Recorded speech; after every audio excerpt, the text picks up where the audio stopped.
Hi hello नमस्कार, मी सोनाली पुन्हा एकदा तुमचं सर्वांचं माझ्या आजच्या व्हिडिओमध्ये मनापासून स्वागत करते। तर आजच्या व्हिडिओमध्ये आपण बघणार आहोत की तुम्ही यूट्यूबवरती व्हिडिओ अपलोड करून थकला आहात तरी तुमच्या व्हिडिओजला 50-60 व्ह्यूज किंवा जास्तीत जास्त 100 ते 200च्या वरती व्ह्यूज हे जात नाहीये। तर नक्की काय कारण आहे की त्यामुळे तुमच्या व्हिडिओचे व्ह्यूज वाढत नाही, तुमचे सबस्क्रायबर वाढत नाही, तुमचे वॉच टाइम वाढत नाही।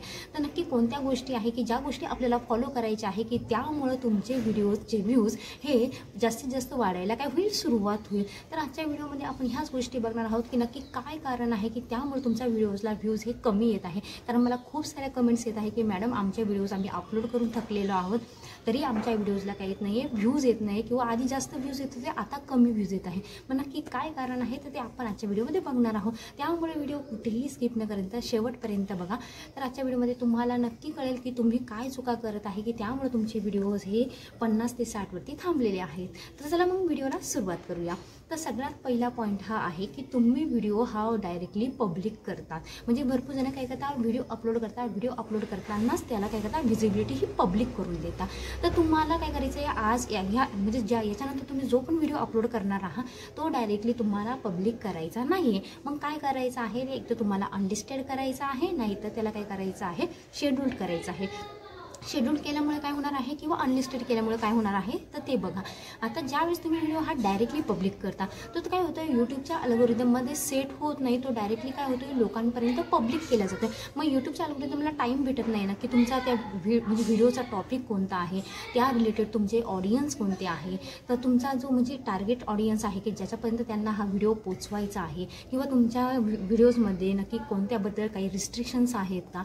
तर ह्या सगळ्या गोष्टी यूट्यूबला काय करतो, टाईम म्हणजे स्टडी करण्यासाठी किंवा तुमच्या व्हिडिओचा हे अल्गोरिदम सेट करण्यासाठी टाईम लागतो। तर तो टाईम आपल्याला काय यूट्यूबला देणं गरजेचं आहे। पण आपण जेव्हा पब्लिक करतो तर यूट्यूबला हा टाईमच भेटत नाही तुमच्या व्हिडिओचा अल्गोरिदम सेट करायला। जर अल्गोरिदम सेट केलाच गेला नाही तर तुमचा व्हिडिओ हा राईट ऑडियन्सपर्यंत काय केला जात नाही, पुश केला जात नाही। त्यामुळे कुठेतरी कारण असतं की तुमच्या व्हिडिओजला हे व्ह्यूज हे कमी प्रमाणात येतात। तर त्यामुळे काय करायचं आहे, तुम्हाला व्हिडिओ अनलिस्टेड आणि काय करायचं आहे, शेड्यूल करायचं आहे। आता अनलिस्टेड शेड्यूल केल्यामुळे काय होणार आहे तर सर्वात महत्त्वाचं म्हणजे यूट्यूबला तुमचा राईट ऑडियन्स हा काय करता येणार आहे, तुम्ही जो तास द्या म्हणजे टाईम देणार आहात। आता तुम्हाला मी सांगेल जर तुम्ही व्हिडिओ अनलिस्टेड केला किंवा शेड्यूल केला तर त्यानंतर तुम्ही जवळपास 4 ते 5 तासांनी काय करा, तुमचा व्हिडिओ पब्लिक करा। कारण ते 4 ते 5 तास यूट्यूब काय करणार आहे किंवा यूट्यूबचा अल्गोरिदम काय करणार आहे, तुमचे राईट ऑडियन्स टार्गेट करणार आहे। तुमच्या व्हिडिओजला काही कॉपीराईट स्ट्राईक वगैरे आलेला आहे का ते बघल, तुमच्या व्हिडिओजला काही रिस्ट्रिक्शन्स आहेत का ते बघल, किंवा तुमच्या व्हिडिओजला म्हणजे जे सर्चेबल कीवर्ड्स आहेत ते सर्चेबल कीवर्ड्स रिलेटेड जे ऑडियन्स आहे त्या ऑडियन्सला काय करणार आहे, तो व्हिडिओ यूट्यूब काय करणार आहे, पुश करणार आहे। आणि ज्यावेळेस तुम्ही तुमचा व्हिडिओ पब्लिक कराल तर पब्लिक करताच यूट्यूबने जो अल्गोरिदम सेट केलेला आहे तो काय होणार आहे, ऑन होणार आहे। आता ऑन केल्यामुळे काय होणार आहे, राईट ऑडियन्सला लगेच तुमच्या व्हिडिओचे नोटिफिकेशन जाणार आहे। राईट ऑडियन्स तुमच्या म्हणजे जेवढे काही राईट ऑडियन्स असतील ते राईट ऑडियन्स काय होणार आहे, यूट्यूबला लगेच माहीत होणार। कारण यूट्यूबने ऑलरेडी तुमचं 4 ते 5 तास व्हिडिओचा ॲनालिसिस केलेलं असतं, ठीक आहे। तर त्यामुळे व्हिडिओ काय करायचा नाही, तुम्हाला पब्लिक करायचा नाही आहे। त्यानंतर सेकंड पॉईंट हा आहे की भरपूर जे क्रिएटर आहे ते क्रिएटर त्याकडे लक्षच देत नाही, ठीक आहे। ज्यांचा चॅनल ग्रो झालेला आहे त्यांनी लक्ष नाही दिलं तरी चालेल कारण त्यांचे व्ह्यूज आणि त्यांचे सबस्क्रायबर ऑलरेडी वाढलेले आहेत। पण जर चॅनल नवीन असेल तर नवीन चॅनल असताना जी महत्त्वाची गोष्ट आहे टॅग्स लावणे। आता तुम्ही काय करता, तुमचा व्हिडिओ अपलोड करताना टॅग्स लावत नाही तर तुम्हाला काय करायचं आहे, तुमच्या व्हिडिओशी रिलेटेड सर्चेबल कीवर्ड्स काय करायचे किंवा सर्चेबल टॅग्स काय करायचे तुमच्या व्हिडिओला लावायचे आहे। मात्र तुम्हाला सर्चेबल कीवर्ड्स कुठे मिळणार आहे तर तुमचा जो YT स्टुडिओ आहे त्या YT स्टुडिओमध्ये गेल्यानंतर तुम्ही जेव्हा ॲनालिटिक्सवरती जाता, ॲनालिटिक्सवरती गेल्यानंतर तुम्हाला ट्रेंड्स दिसेल म्हणजे ट्रेंडिंग टॉपिक दिसेल किंवा ट्रेंडिंग कीवर्ड्स दिसतील। ते ट्रेंडिंग कीवर्ड्स ट्रेंडिंग काय करायचे टॅग्स तुम्हाला काय करायचे तुमच्या व्हिडिओमध्ये काय करायचे, ॲड करायचे आहे YT स्टुडिओमध्ये। आता ट्रेंडिंग टॉपिक जर तुम्हाला म्हणजे तुम्हाला जर YT स्टुडिओमध्ये कळत नसेल तर तुम्ही काय करायचं, तुमच्या यूट्यूबवरतीच तुमच्या टॉपिकशी रिलेटेड काय करू शकता, सर्चेबल कीवर्ड्स सर्च करू शकता। या रिलेटेड सर्चेबल कीवर्ड्स कसे सर्च करायचे म्हणजे व्हिडिओ ऑलरेडी चॅनलवरती अवेलेबल आहे तर चॅनलवरती टॅग्स लावायला विसरू नका। यामुळे काय होतं का जो तुमचा राईट ऑडियन्स आहे तो यूट्यूबला कळतो। म्हणजे आता सपोज एखादा ऑडियन्स आहे, तुम्ही व्हिडिओ बनवला की मोदक बनवायचे आणि एखाद्या ऑडियन्सने जर सर्च केला की म्हणजे modak how to make modak, तर मग ते काय होणार आहे, तुमच्या जर व्हिडिओमध्ये ते टॅग्स लावलेले असेल, ते कीवर्ड्स लावलेले असतील तर यूट्यूबचा अल्गोरिदम काय करणार आहे, लगेच त्या ऑडियन्सपर्यंत काय करणार आहे, तुमचा व्हिडिओ हा काय करणार आहे, पुश पुश करणार आहे किंवा त्याला नोटिफिकेशन देणार आहे किंवा त्याला सजेस्ट करणार आहे. पण जर तुम्ही कीवर्ड्सच टाकले नाही तर यूट्यूबला कळणार कसं आहे की तुमचा व्हिडिओज हा कोणत्या टॉपिकशी रिलेटेड आहे. मग त्यामुळं तुम्हाला टॅग्स आणि कीवर्ड टाकणं हे मस्ट कंपल्सरी आहे.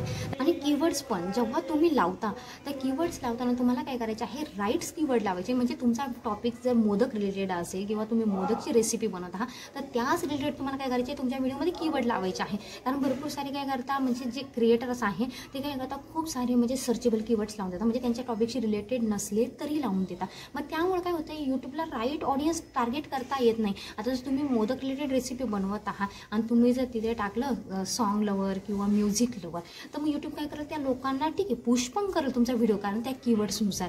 पण जर समोरच्याला जर मोदक पाहिजे आहे आणि जर तो म्युझिक लवरला तो व्हिडिओ गेला तर तो तुमच्याकडे बघणारच नाही त्या व्हिडिओला. म्हणजे यूट्यूबने तो व्हिडिओ पुश करून पण काय होणार नाही, उपयोग होणार नाही. त्यामुळे तुम्हाला काय करायचं आहे, राईट कीवर्ड्स किंवा राईट टॅग्स काय करायचे हे लावायचे आहे. त्यानंतरची नेक्स्ट महत्त्वाची गोष्ट आहे जी सगळ्यात महत्त्वाची आहे, तर तुमचा जो व्हिडिओ तुम्ही अपलोड करता तर अपलोड केल्यानंतर तुमचा जो व्हिडिओ आहे त्या व्हिडिओचं ॲनालिटिक हे फक्त सुरुवातीच्या 2 तासात होतं. म्हणजेच काय, तर तुमच्या व्हिडिओला ऑडिओ रिटेन्शन किती मिळत आहे, म्हणजे तुमचा व्हिडिओ जो तुमचा ऑडियन्स आहे तो जास्तीत जास्त किती वेळपर्यंत बघत आहे त्यावरती तुमचा व्हिडिओ यूट्यूब हा पुश करणार. जर तुमचा व्हिडिओ सुरुवातीला 2 तासात जर कमी लोकांनी बघितला तर व्हिडिओ तुमचा म्हणजे जो आहे तो खालीच राहून जातो, तो यूट्यूबवरती पुश करत नाही. मग त्यासाठी तुम्हाला काय करायचं आहे, तर तुमच्या घरात जेव्हा तुम्ही व्हिडिओ अपलोड करता तर तुमच्या घरामध्ये जेवढे काही मेंबर्स असेल त्या सगळ्यांना तुम्हाला काय करायचं आहे, फोन लावून पहिले सांगायचं आहे की मी व्हिडिओ अपलोड केलेला आहे, माझा व्हिडिओ काय करा, वॉच करा आणि फुल टाईम वॉच करा. आणि त्यानंतर माझ्या व्हिडिओला लाईक आणि सबस्क्राईब करायला काय करू, म्हणजे लाईक करायला विसरू नका आणि कमेंट करायला विसरू नका. आता कमेंट काय असतं, भरपूर लोकांना वाटतं की कमेंट नाही आल्या तरी चालते, पण कमेंट काय असतं, एक एंगेजमेंट असतं. ज्यावेळेस तुमच्या व्हिडिओला कमेंट यायला सुरुवात होते त्यावेळेस समजून जा का कुठेतरी म्हणजे जे क्रिएटर आहे म्हणजे तुम्ही जे आहे तर तुमचे जे ऑडियन्स आहे त्या ऑडियन्सला काय होते, तुमची गोष्ट आवडते किंवा तुमची माहिती आवडते, तुमचे ऑडियन्स तुमच्या व्हिडिओवरती काय होत आहे, एंगेज होत आहे. तर त्यामुळं तुमची जे कमेंट येते त्या कमेंटला तुम्ही रिप्लाय देत चला. आता रिप्लाय दिल्यामुळे काय होणार आहे, तुमचं एक कम्युनिकेशन होणार आहे. त्या कम्युनिकेशनमुळे त्यांचे पण काही अडचणी असतील त्या तुम्हाला कळणार आहे, तर ते पण तुमच्या अडचणी काय म्हणजे त्यांच्या अडचणी तुमच्यापर्यंत काय करत चालते, कमेंट थ्रू पोचवत चालते. त्यामुळं कमेंटवरती पण फोकस करायला सांगा. तुमचे जे व्हिडिओ बघणार आहेत घरातले कमीत कमी 4 ते 5 लोकांनी बघावं. आता त्यामध्ये काय असतं, जर तुम्ही घरातल्या लोकांना सांगितलं की माझा व्हिडिओ बघा, आता व्हिडिओ बघितल्यानंतर जेव्हा 4 ते 5 लोक तो व्हिडिओ सारखा कंटिन्यू बघतील तर ते पण काय होतं आहे, तिथं स्पॅम पॉलिसी यूट्यूब काय करतं आहे, लगेच फॉरवर्ड करत आहे. आता यूट्यूबची स्पॅम पॉलिसी इतकी डेंजर आहे का, म्हणजे ज्या एकच सेम IP ॲड्रेस असेल किंवा सेम मोबाईल असेल तर त्याच मोबाईलवरून जर तोच व्हिडिओ 2 तासाच्या आत जर 4 ते 5 वेळेस बघितला गेला तर यूट्यूब काय करतो, त्या म्हणजे त्या व्ह्यूजला किंवा त्या वॉच टाईमला इनव्हॅलिड वॉच टाईम किंवा इनव्हॅलिड व्ह्यूज काय करतो, कन्सिडर करतो. तो वॉच टाईम तो व्ह्यूज काय केला जात नाही, कन्सिडर केला जात नाही. त्यामुळं तुमच्या जे मेंबर्स असतील, फॅमिली मेंबर्स, आई असेल, वडील असेल, भाऊ असेल, बहीण असेल, त्या सगळ्यांना सांगा का 2 तासाच्या आत फक्त एकदाच व्हिडिओ बघा, एकदा एक चांगली कमेंट करा, एकदा एक लाईक देऊन टाका. तर यामुळे काय होणार आहे, सुरुवातीच्या 2 तासात तुमच्या व्हिडिओला एक चांगला पुश मिळणार आहे. यूट्यूबच्या अल्गोरिदममध्ये फिक्स काय होणार आहे का, तुमच्या व्हिडिओला एंगेजमेंट चांगली येते, कमेंट पण चांगल्या येत आहे, लाईक पण मिळत आहे. त्यामुळे यूट्यूब काय करणार आहे, तुमच्या व्हिडिओला हा जास्तीत जास्त लोकांपर्यंत काय करणार आहे, पुश करणार आहे किंवा फॉरवर्ड करणार आहे. तर म्हणजे कमेंट इतकी महत्त्वाची आहे. त्यामुळे तुम्ही जेव्हा पण व्हिडिओ बनवता तर व्हिडिओ बनवताना तुम्हाला काय सांगायचं आहे, तुमचे जे ऑडियन्स आहे त्यांना सांगायचं आहे की माझ्या व्हिडिओला कमेंट करा, लाईक करा, सबस्क्राईब करा. आणि जे हे करून पण जर तुमच्या व्हिडिओला कमेंट्स येत नसतील तर कुठंतरी तुमचा कंटेंट हा तुमच्या ऑडियन्सला काय होत नाही आहे, एंगेज करत नाही किंवा आवडत नाही आहे. तर त्यामुळे तुम्ही तुमच्या व्हिडिओवरती अशी कमेंट पिन करायची आहे का म्हणजे त्यांना काहीतरी प्रश्न विचारा किंवा काहीतरी त्यांच्या रिलेटेड माहिती सांगा की त्यामुळे ती कमेंट वाचून तरी लोक काय करतील, तुम्हाला कमेंट करतील. आता कमेंट मला काय केल्यामुळे काय होतं आहे, तर अल्गोरिदमला हे फिक्स होते की ह्या चॅनलवरती एंगेजिंग हे काय होते, वाढते. त्यानंतर नेक्स्ट पॉईंट आहे, तर तुम्हाला काय करायचं नाही आहे, तुमचा जो व्हिडिओ आहे पर्सनली तुम्ही काय करता, व्हिडिओ बनवल्यानंतर तुम्ही व्हिडिओ काय करता, व्हॉट्सअपवरती, फेसबुकवरती, इंस्टाग्रामवरती काय करत असता, शेअर करत असता. तर तुम्हाला व्हिडिओ हा लगेच अपलोड केल्यानंतर शेअर करायचा नाही. म्हणजे जर पब्लिक केला आहे, पब्लिक केल्यानंतर तुम्हाला व्हिडिओ काय करायचा नाही, शेअर करायचा नाही आहे. आता शेअर का करायचा नाही आहे, तर सुरुवातीचे मी तुम्हाला सांगितले 2 तास हे खूप महत्त्वाचे असतात. जर तुम्ही व्हिडिओ अपलोड केला आणि लगेच शेअर केला, त्यामुळं काय होणार आहे, सपोज एखादा आता व्हॉट्सअपचे तुम्ही स्टेटसला लिंक टाकली, त्या व्हॉट्सअप स्टेटसमधून एखाद्याने तुमचा व्हिडिओ बघितला, ओपन केला, 1 सेकंद चालू केला आणि लगेच बंद केला. त्यानंतर फेसबुकवरती इंस्टाग्रामवरती पण असंच झालं की तुमचा व्हिडिओ ओपन केला गेला आणि लगेच स्किप केला गेला. यामुळे काय होणार आहे, तुमचं ऑडिओ रिटेन्शन हे डाऊन होणार आहे. ऑडिओ रिटेन्शन डाऊन झाल्यामुळे यूट्यूबला काय वाटतं, इथं युजर हा म्हणजे जो ऑडियन्स आहे तो एंगेजिंग नाही आहे, या म्हणजे जो व्हिडिओ आहे तो काही लोकांना काही झालेला नाही, जास्त आवडलेला नाही आहे. त्यामुळं काय होतं, यूट्यूब तुमच्या व्हिडिओचे इम्प्रेशन हे डायरेक्टली डाऊन करून तुमचा व्हिडिओ काय करतो आहे, म्हणजे पुढे पाठवत नाही आहे. तर त्यामुळे तुम्ही व्हिडिओ शेअर करू नका. जर तुम्हाला शेअर करायचा आहे तर तुम्ही काय करा, तुमचा व्हिडिओ 2 तासात म्हणजे 2 तासात तुम्हाला काय करायचं आहे, तुमच्या घरातल्याच लोकांना पाठवायचं आहे, त्यांना फुल टाईम वॉच करायला लावायचं आहे. मग त्यानंतर जेव्हा 2 तास होतील, 2 तासानंतर तुम्ही काय करा, तुमचा व्हिडिओ हा तुमच्या व्हॉट्सअपमध्ये जे लोक तुमच्या रिलेटेड आहे, म्हणजे तुमचा भाऊ असेल, बहीण असेल किंवा तुमचे मित्रमंडळी असेल किंवा अजून काही लोक असतील का जे ज्यांच्यावर तुम्हाला ट्रस्ट आहे, ते लोक तुमचा व्हिडिओ बघतील, त्या लोकांना पर्सनली काय करा, लिंक शेअर करा व्हॉट्सअपला स्टेटस टाकण्याऐवजी. आणि त्यानंतर तुम्ही म्हणजे मी तर तुम्हाला सांगितलं, फेसबुकला इंस्टाग्रामला जर तुम्हाला वाटत असेल तुमची लिंक शेअर करायची, तर 2 तासानंतर तुम्ही काय करा, नक्की ती लिंक काय करा, शेअर करा. आता भरपूर सारे नवीन क्रिएटर्स आहे का ज्यांना ही जी नेक्स्ट गोष्ट मी सांगणार आहे किंवा जी नेक्स्ट थिंग सांगणार आहे ती माहीतच नसते, जी आहे कम्युनिटी टॅब. आता भरपूर सारे नवीन क्रिएटर्स जी कम्युनिटी टॅब आहे ती वापरत नाही, म्हणजे त्यांना कळत नाही ना की कम्युनिटी टॅब वापरायची की नाही वापरायची, किंवा कम्युनिटी टॅबला ते इग्नोर करतात. त्यांना असं वाटतं की तिचं काही व्हॅल्युएशन नाही आहे किंवा काहीच नाही. पण जर कम्युनिटी टॅब यूट्यूबने दिलेले आहे तर नक्कीच तिचा इम्पॉर्टन्स तुमचे व्ह्युअर्स वाढण्यामागे आहेत. तर ते काय आहे बघा, तर कम्युनिटी टॅबमुळे काय होतं आहे, तुम्ही जर एखादी पोस्ट असेल, ती पोस्ट तुमच्या चॅनलवरती केली, त्यानंतर एखादी इमेज आहे, त्या रिलेटेड इमेज तुम्ही तुमच्या चॅनलवरती टाकली, तर काय होते, त्यामुळे ॲटोमॅटिकली तुमच्याकडे ऑडियन्स वाढत आहे, ऑडियन्सची गर्दी तुमच्या चॅनलवरती तयार होते. आणि त्यामुळे काय होते, म्हणजे तुमच्याशी एक बॉन्डिंग तयार होते तुमच्या ऑडियन्सचे. मग तुमचा व्हिडिओ पडल्यानंतर किंवा तुम्ही काही कम्युनिटी पोस्ट केली की मी याच्यावरती माझं म्हणजे सिरीज बनवते आहे, तर तुम्हाला लवकरच ही सिरीज बघायला मिळेल, तर मग भरपूर सारे लोक काय करतात, कमेंट्स करतात कधी मिळेल, कधी म्हणजे काय असेल, म्हणजे तिथे एक कम्युनिटी तयार होते, एक म्हणजे ग्रुप तयार होतो. त्यामुळे यूट्यूबने काही दिलं आहे, फंक्शन दिलेलं आहे. तर तुम्हाला जर तुमचे राईट व्ह्युअर्स वाढवायचे असतील, जर तुमचा राईट ऑडियन्स वाढवायचा असेल, तर तुम्ही कम्युनिटी टॅबचा जास्तीत जास्त वापर करायला शिका.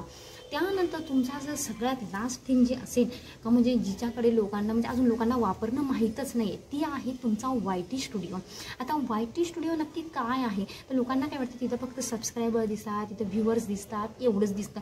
पण नाही, जर सगळा तुमचा यूट्यूबचा खेळ असेल तर तो तुमच्या YT स्टुडिओमध्ये आहे. आता काय आहे बघा, तर तुमचा जो ऑडियन्स आहे, आता सपोज मी आज एक व्हिडिओ अपलोड केला, त्या व्हिडिओला अपलोड केल्यानंतर म्हणजे माझ्या ऑडियन्सने ऑडिओ रिटेन्शन कळतं आहे तिथे मला, म्हणजे माझा ऑडियन्स याला रिटेन्शन देत आहे की नाही, माझा व्हिडिओ किती वेळ बघितलेला आहे. जर तुमचा एखादा व्हिडिओ आहे पर्टिक्युलर जो जास्त वेळेसाठी बघितला गेला, तर समजून जा की तुमच्या चॅनलवरती जे ऑडियन्स आहे त्यांना ह्या रिलेटेड कंटेंट पाहिजे आहे. मग तुम्ही जो नेक्स्ट व्हिडिओ आहे तो नेक्स्ट व्हिडिओ काय करा, त्या रिलेटेड बनवण्याचा प्रयत्न करा. त्यानंतर क्लिक थ्रू इम्प्रेशन रेट, म्हणजे आता तुम्हाला जर कळत असेल क्लिक थ्रू इम्प्रेशन रेटमध्ये तर तुमचा रेट दाखवला जातो, तर त्या रेटनुसार काय कळतं की जो तुम्ही थंबनेल बनवत आहात तो थंबनेल किती लोकांना आवडलेला आहे. जर तुम्ही आज एक थंबनेल बनवा, म्हणजे तुम्ही तुमच्या थंबनेलमध्ये काय करा, चेंजेस करत चला. आता थंबनेलमध्ये चेंजेस केल्यामुळे काय होणार आहे, तुम्हाला कळेल का नक्की लोकांना कोणता थंबनेल माझा इम्प्रेस करत आहे. कारण तुम्हाला माहीत आहे, जर व्ह्यूज वाढण्यामागे सगळ्यात महत्त्वाचं कारण असेल तर ते आहे तुमच्या व्हिडिओचं थंबनेल. जितका थंबनेल जास्त इम्प्रेसिव्ह असतं तितके तुमचे काय होत आहे, व्ह्यूज वाढत आहे. आता व्ह्यूज वाढल्यानंतर जर तुम्हाला तिथं ऑडियन्सला एंगेज करायचं असेल तर त्यासाठी नक्कीच तुमचा जो व्हिडिओ आहे त्या व्हिडिओची क्वालिटी ही एकदम छान असणं गरजेचं आहे. आता क्वालिटी म्हणजेच का तुम्ही एकदम छान मेकअप करून तयार झालेले असणार, तर असं काही नाही, किंवा तुमचा व्हिडिओ एकदम क्लिअर पाहिजे असं काहीही नाही आहे. फक्त तुमचा जो डाटा तुम्ही लोकांना शो करत आहात किंवा सांगत आहात किंवा जी गोष्ट लोकांना शो करत आहात, म्हणजे तर तुम्ही जर कॉमेडी व्हिडिओ बनवत आहात तर तिथं जर तुम्ही चिडलेले आहात आणि तुम्ही स्वतःच रडत आहात, तर तिथं काय कॉमेडी होणार आहे. म्हणजे तिथं तुम्हाला स्वतःला पहिले हसू आलं पाहिजे, तर बाकीचे लोक हसणार आहे. ह्या प्रकारचा मधला तुमचा काय पाहिजे, कंटेंट पाहिजे आहे. आता त्यानंतर बघा, तुम्हाला जो YT स्टुडिओ आहे तो तुमच्या ट्रेंडिंग टॉपिक किंवा ट्रेंडिंग कीवर्ड्स काय करत असतो, तुम्हाला सजेस्ट करत असतो. म्हणजे ह्या कीवर्ड्सवरती किंवा ह्या टॉपिक्सवरती काय होते, सध्या यूट्यूबवरती जास्त व्ह्यूज येतात. मग तुम्ही काय करा, त्या रिलेटेड जास्तीत जास्त काय करा, व्हिडिओज बनवण्याचा प्रयत्न करा. कारण त्या व्हिडिओ म्हणजे तुम्ही काय करता, व्हिडिओ रोज बनवता, पण तुम्ही ट्रेंडिंग टॉपिकवरती सर्चेबल कीवर्ड्सवरती बनवत नाही. त्यामुळे तुमच्या व्हिडिओजला एंगेजिंग किंवा ऑडियन्स हे मिळत नाही. त्यामुळे तुम्ही YT स्टुडिओचा एक प्रॉपर वापर करण्याचा प्रयत्न करा. त्यानंतर YT स्टुडिओमध्ये तुम्हाला तुम्हाला कळते की तुमच्या व्हिडिओजला जास्तीत जास्त म्हणजे ऑडियन्सने कोणत्या वेळेत बघितलेला आहे. मग ज्या वेळेला तुमचा ऑडियन्स हा तुमच्या YT स्टुडिओवरती ॲक्टिव्ह दिसत आहे त्या वेळेमध्ये काय करा, तुम्ही तुमचा व्हिडिओ हा अपलोड करायचा प्रयत्न करा. त्या वेळेमध्ये अपलोड केल्यामुळे काय होणार आहे, तुमचा राईट ऑडियन्स लगेच तुम्हाला त्या वेळेत म्हणजे सुरुवातीलाच मिळणार आहे. आणि सुरुवातीला जर तुमचा राईट ऑडियन्स तुम्हाला मिळाला, तुमच्या व्हिडिओला रिटेन्शन मिळालं, तुमचा व्हिडिओ हा जास्तीत जास्त लोकांपर्यंत नक्की पुश केला जाणार. तर त्यामुळे तुम्हाला काय करायचं आहे, ऑडिओ रिटेन्शनवरती लक्ष द्यायचं आहे. शक्यतो तुम्ही जो लॉंग व्हिडिओ अपलोड करता किंवा शॉर्ट व्हिडिओ अपलोड करता, तर जर तुम्ही सकाळी करत असाल तर सकाळी तुम्ही काय करायचं आहे, 10 ते 1च्या टायमामध्ये अपलोड करायचं आहे.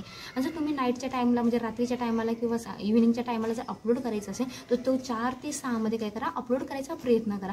कारण दुपारी म्हणजे दुपारी काय असतात, लेडीज रिलॅक्स असतात, म्हणजे ज्या जॉब जात नाही, हाऊसवाईफ असतात, तर त्यावेळेस व्हिडिओ बघण्याचं काय असतं प्रमाण जास्त असतं. किंवा नाईटला लोक काय करतात, जे ड्युटीवरून येतात, ड्युटीवरून आल्यानंतर म्हणजे त्यांना टाईम असतो, मग ते रात्री रिलॅक्सेशनच्या वेळेस काय करतात, तुमची व्हिडिओ वॉच करतात. म्हणजे ज्या वेळेस तुमचा ऑडियन्स हा ॲक्टिव्ह असणार त्यावेळेस व्हिडिओ काय करा, अपलोड करायचा प्रयत्न करा. तर ह्या 6 गोष्टी काय करायच्या आहे, तुम्हाला तुमचा व्हिडिओ अपलोड केल्यानंतर काय करायचं आहे, फॉलो करायचं आहे. कारण भरपूर लोक काय करतात, व्हिडिओ अपलोड करता आणि व्हिडिओ अपलोड केल्यानंतर सोडून देता. पण तुम्हाला अपलोड केल्यानंतर ह्या गोष्टी काय करायच्या आहे, फॉलो करायच्या आहे.